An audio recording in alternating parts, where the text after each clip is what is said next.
இந்த டீமை டோனி எடுக்கலங்க. நீங்க நினைப்பீங்க வட்டம் இந்த ஆக்ஷன்ல டோனி தான் முடிவு பண்றாரு அப்படின்னு. ஆனா அப்படி கிடையாது.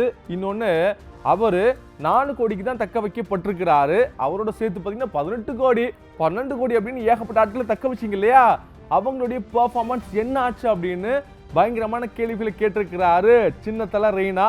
அது மட்டும் இல்லாம தல தோனி ஒரு முக்கியமான முடிவை எடுக்க போறாரு அப்படின்னு சொல்லியிருக்கிறாரு ரெய்னா.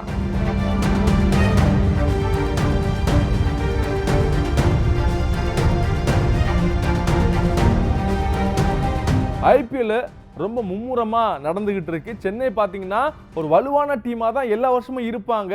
பட் போன வருஷம் பாத்தீங்கன்னா பிளே ஆஃப்க்கு குவாலிஃபை ஆகல. அந்த பெங்களூர் மேட்சை யாருமே மறந்துருக்க மாட்டாங்க. சரி ஓகே, இந்த வாட்டி அதை மறக்கிற மாதிரி நல்ல பெர்ஃபார்மன்ஸ் கொடுக்கணும் அப்படின்னு தான் டீமை வந்து எடுத்திருந்தாங்க. ஆனா சரியா போகல. கிட்டத்தட்ட 9 மேட்ச்களில் 7 தோல்வி.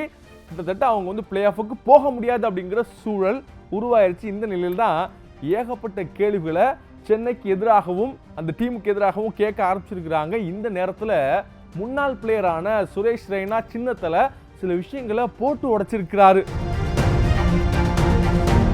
அதில் அவர் சொன்னது, அந்த சென்னை டீமை ஃபுல்லாகவே டோனி தான் வாங்குறாரு, யார் யார் எடுக்கணும் அப்படிங்கிறத அவர் தான் முடிவு பண்ணுறாரு நீங்கள் நினச்சிக்கிட்டு இருக்கீங்க. ஆனால் அதெல்லாம் கிடையாதுங்க.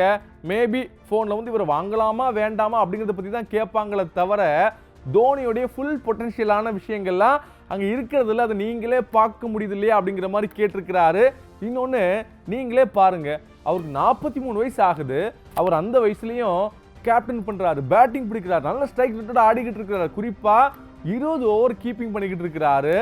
அப்போது நீங்கள் என்ன பண்ணணும், அவருக்கு தகுந்த மாதிரியான டீமை நீங்கள் கொடுக்கணும். இன்னொன்று, அவரோட மற்ற 10 பிளேயர்ஸும் நல்லா ஆடணும். அவர் மட்டும் ஆடினா டீம் ஜெயிக்குமா?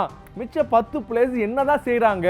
18 கோடி 17 கோடி 12 கோடி அப்படின்னு அவ்வளோ காசுக்கு எத்தனை பிளேயர்ஸ் எடுத்திருக்கிறாங்க, தக்க வச்சிருக்கிறாங்க. அவங்க ஏன் சரியா விளையாட மாட்டாங்க அப்படிங்கிற கேள்வியை முன் வச்சிருக்கிறாரு சுரேஷ் ரெய்னா. சென்னையை பொறுத்த வரைக்கும் இனி ஆக்ஷன் ஸ்ட்ராட்டஜியை கொஞ்சம் மாற்றி ஆகணும். நம்ம டீமில் யார் மேட்ச் வின்னராக இருப்பாங்க, யாரால எந்த சிச்சுவேஷனில் இருந்தால் கூட ஒரு மேட்சை காப்பாற்ற முடியும் அப்படிங்கிறதெல்லாம் யோசித்து நல்ல பிளேயர்ஸாக எடுக்கணும். ஸோ இந்த நேரத்தில் தோனி அவர்கள் சில விஷயங்களை யோசிப்பார். தனியாக உட்காந்து பல விஷயங்கள்லாம் யோசிச்சுக்கிட்டு இருப்பார். எனக்கு நல்லாவே தெரியும். ஏன்னா போன மேட்ச்சில் ஹைதராபாத் வெர்சஸ் சென்னை நடந்துச்சு இல்லையா, அந்த மேட்ச் டாஸுக்கு அப்புறமும் சரி, கடைசியாக மேட்ச் தோற்றதுக்கு அப்புறம் சரி, அவர் நடந்து போன விஷயம் இருக்கு இல்லையா, அதை பார்க்குறப்ப எனக்கு என்னமோ கொஞ்சம் டிஃப்ரெண்ட்டாக தெரிஞ்சிச்சு. கண்டிப்பாக சென்னையோடைய சிஇஓ கிட்ட சில விஷயங்கள்லாம் பேசியிருப்பார். குறிப்பாக கண்டிப்பாக அந்த மேட்ச்சுக்கு அப்புறம் பார்த்தீங்கன்னா ஒரு மிகப்பெரிய மீட்டிங் நடக்கும் பாருங்க அப்படிங்கிற மாதிரி சொல்லியிருக்கிறாரு ரெய்னா.